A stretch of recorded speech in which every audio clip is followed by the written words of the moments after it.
All right, thank you. Our next speaker today, now in person, is Donavon Evans.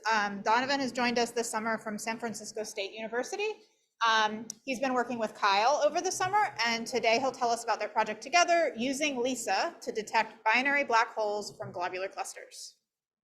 Thanks for the introduction, Gwen. Hi, everyone. It's great to see everybody's faces.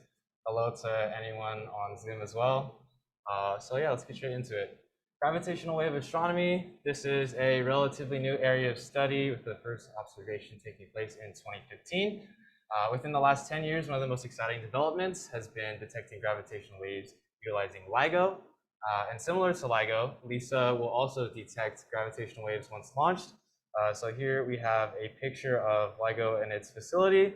And then on the right here, we have two black holes, or a black hole binary, which is a potential source for gravitational wave detection. And so moving along here, we have a picture of the electromagnetic spectrum. On the bottom here, we can see frequency increasing to the right, as well as some wavelengths of light as well. So here at the beginning, we have radio at much shorter frequencies and at lower frequencies. And then as we get to the end here, we have like X-rays, gamma rays at much higher frequencies. And so similar to the electromagnetic spectrum, LISA as well as LIGO detects, or LISA will be detecting gravitational waves, except LISA will be detecting gravitational waves at much shorter frequencies or longer wavelengths, whereas LIGO has been pretty much only observing gravitational waves at much higher frequencies. And so essentially, let's take a look next at some potential sources for both LISA and LIGO. Here we can see a figure with frequency, as seen previously, increasing to the right, and then the LIGO and LISA bands. And so as you may have read on the previous slide, LISA stands for the Laser Interferometer Space Antenna, and it is a space probe that will measure gravitational waves at much longer wavelengths, and it's planned to launch in 2037, hopefully, fingers crossed. And yeah, anything above these curves here are targets that both LIGO and LISA can detect in terms of picking up on their gravitational waves. And so one common target between the two of them would be in-spiraling black hole binaries. Essentially, LIGO is able to detect in-spiraling black hole binaries at the moment of their merger, so basically when they merge. And then LISA will be detecting them much earlier on into their lifetimes. So as they are in-spiraling on one another, gravitational waves are also being emitted, which LISA can then detect. A key thing to note here is just the differences, again, in frequency. And LISA will also, due to its being able to detect at much shorter frequencies, it will also be able to detect supermassive black holes, which is really exciting. And so one question then is, how do these black hole binaries form? And one answer to that is through dynamical interactions within star clusters. And so one goal for this summer project then was to take a closer look at globular clusters and make a prediction on how many LISA sources we can expect to see within both the Milky Way as well as large galaxies such as M87. And so these star clusters or globular clusters that I'm talking about, what are they? Globular clusters are tightly bound groups of stars, typically found in the halo of galaxies. So we can see the outskirts of a galaxy here. This is where they typically reside. And each globular cluster can consist of around 1 million stars. There are about 150 known globular clusters within the Milky Way, and probably more that we just can't see due to them being hidden behind the galactic bulge from our point of reference.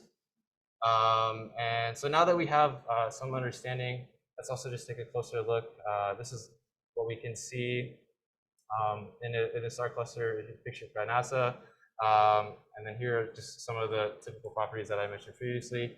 One important thing to note is that there's a pretty big difference in the number of clusters that we observe in both the Milky Way and M87. You can see that there's about 10,000 clusters roughly observed within M87, so much more basically. And yeah, so now let's just take a closer look at some of the interactions that take place within these clusters. So as previously mentioned, cluster, it has around 1 million stars. And here's just a picture or an illustration of what a cluster can look like when it's first born.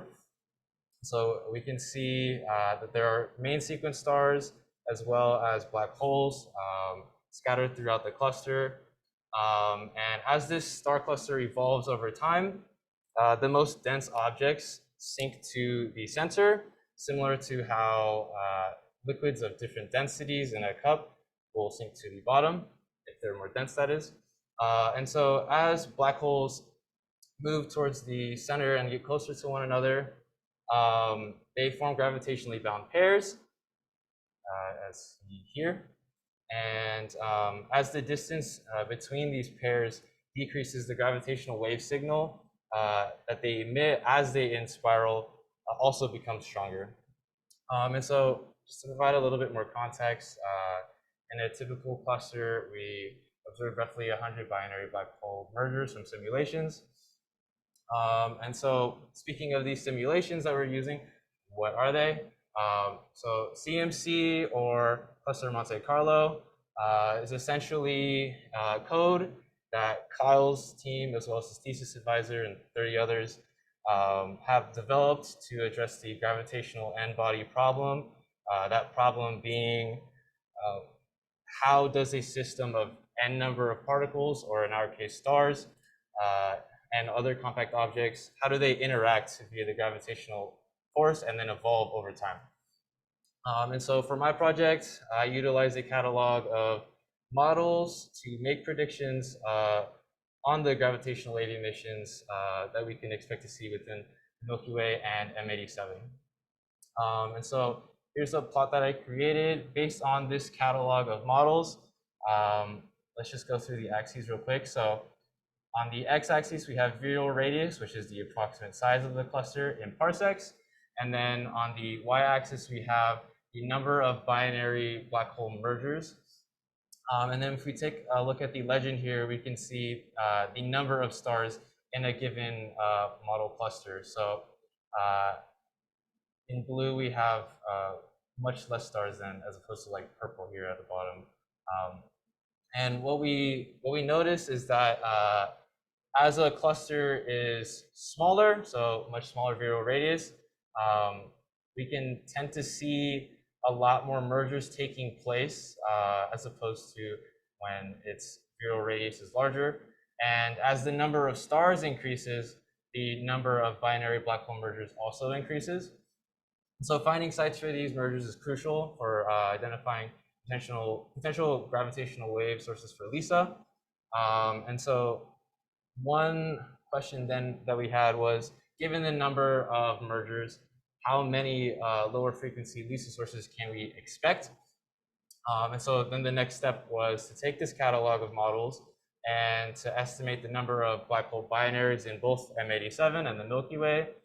And then just noting again here the number of clusters and the difference between the two. We would imagine M87 would probably be a great candidate for observing gravitational wave sources, simply because there would be a lot more clusters in general, and then a lot more interactions taking place, so more gravitational waves being emitted, hopefully. But however, we also want to take a look at this distance too. So the approximate distance to M87 is about 16 megaparsecs, whereas the average distance that LISA will be observing for targets in the Milky Way is at about around 8 kiloparsecs. And so taking these into consideration, then this is just an example of two black hole binary of both 30 solar masses as they're inspiraling. And so, yeah, to break down this plot, On the bottom, we have, again, frequency in hertz as it's increasing to the right, and then sensitivity to gravitational waves increasing on the y-axis. And what's important to note is just the distance that these 30 solar mass black hole binary pair would be at, essentially.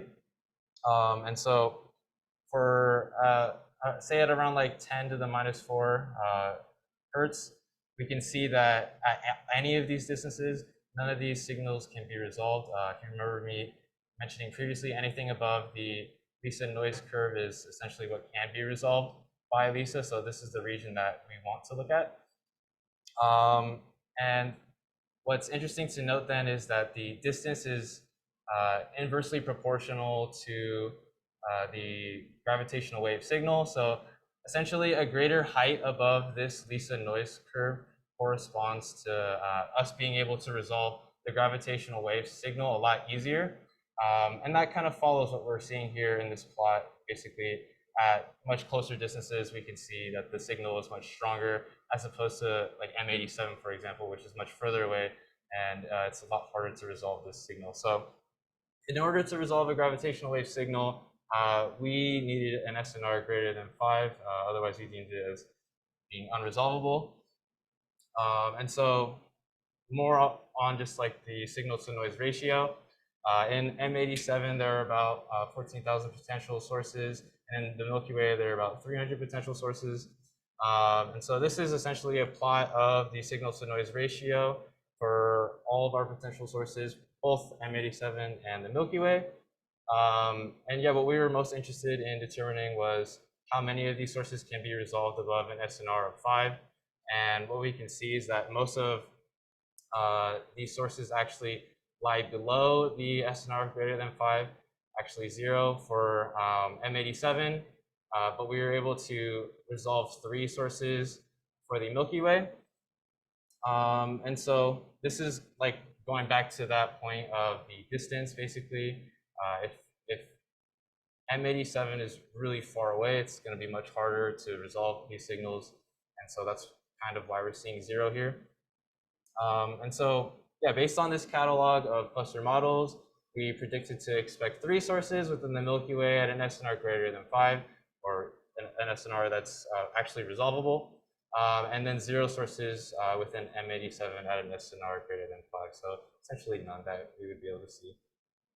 Yeah, thank you for listening to my talk. If there's any questions.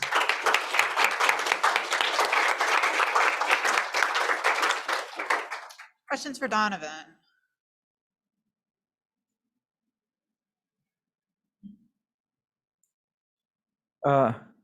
Great talk.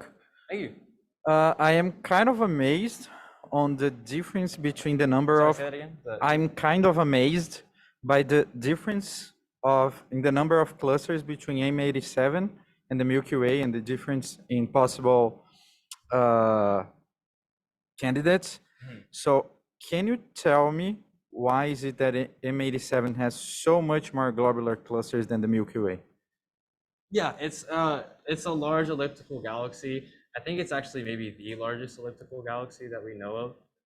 And so there's just by nature of that, there's a lot more clusters. Yeah. That more massive. Yeah, that more massive, definitely. Great. Thank you. Thank you, Donavon, for a very nice talk. Thank you. I wanted to ask, so I think maybe you use the standard LISA duration of 4 years of. Wait, sorry, say that again? Did you use the standard LISA duration of 4 years? 4 years for the. For the sonar of 5? Oh, you're saying for like signals that can be observed? Exactly. I'm not sure if I'm understanding what you mean by 4. You're saying like its mission lifetime, or? Right, exactly. Okay. So LISA is created to last for 4 years. 4 years, yes. And Yeah, so since it should be a monotonic signal, you build up the SNR with time. So if you would account for the extended lifetime, it could be a good motivation for LISA. And you say, hey, this is going to be important if you extend the mission lifetime. Definitely, yeah, I agree. Thank you. Very nice. Any other questions for Donavon? Oh, in the front We only have time for one more, so you guys are gonna have to fight it out. And here you go. So I have a question about the noise curve for LISA. So it's kind of shaped like a parabola, and I was kind of wondering, yeah, in this graph specifically, what those wiggles mean at the end of the LISA noise Oh, I curve. wish I could tell you. I honestly don't know. Yeah. I can talk to Kyle about that though and get back to you on it afterwards. Yeah. Thank you for that question. All right, thanks. Can we thank Donovan one more time?